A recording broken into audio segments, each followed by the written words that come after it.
একটি দেশের জনপ্রশাসনে পদোন্নতি কিংবা পোস্টিংয়ের জন্য যতগুলি প্রশাসনিক পদ রয়েছে, প্রতিটি পদই রাষ্ট্র এবং সরকারের জন্য অবশ্যই প্রয়োজনীয় এবং গুরুত্বপূর্ণ। সুতরাং শুধুমাত্র পদোন্নতি কিংবা নিজেদের পছন্দের জায়গায় পোস্টিংয়ের জন্য পেশাদারিত্বের সঙ্গে আপোষ করলে সংশ্লিষ্ট কর্মকর্তারা সাময়িকভাবে হয়তো লাভবান হতে পারেন, তবে সেটি আমি ব্যক্তিগতভাবে যেটা মনে করি, তবে সেটি সার্বিকভাবে জনপ্রশাসনের দক্ষতা এবং নিরপেক্ষতার উপরে একটা নেতিবাচক প্রভাব ফেলে।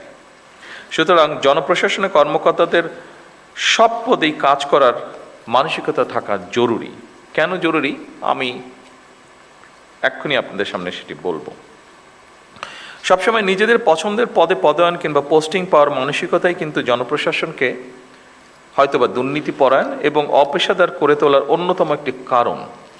এটি আমি মনে করি এভাবে, বিষয়টিকে আমি এভাবে দেখি। আমার ধারণা এই পর্যবেক্ষণের সাথে আপনারা অনেকেই, সবাই না হলে অনেকেই বোধহয় খুব একটা দ্বিমত পোষণ করবেন না, বিশেষ করে যারা প্রফেশনাল আপনারা।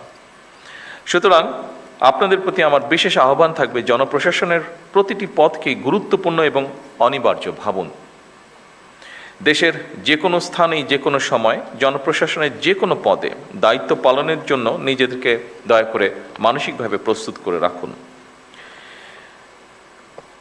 যে কারণে আমি কথাটি বলেছি সেই কারণটি হচ্ছে, দেখুন, আমরা সকলেই যদি একটি কথা মনে রাখি, সেটি হচ্ছে একটি সরকার যেরকম চিরস্থায়ী নয়, জনপ্রশাসনের কোনো পদ কারো জন্য চিরস্থায়ী নয়। এই জন্যই আমি পূর্বের কথাটি বলেছি আপনাদের সামনে।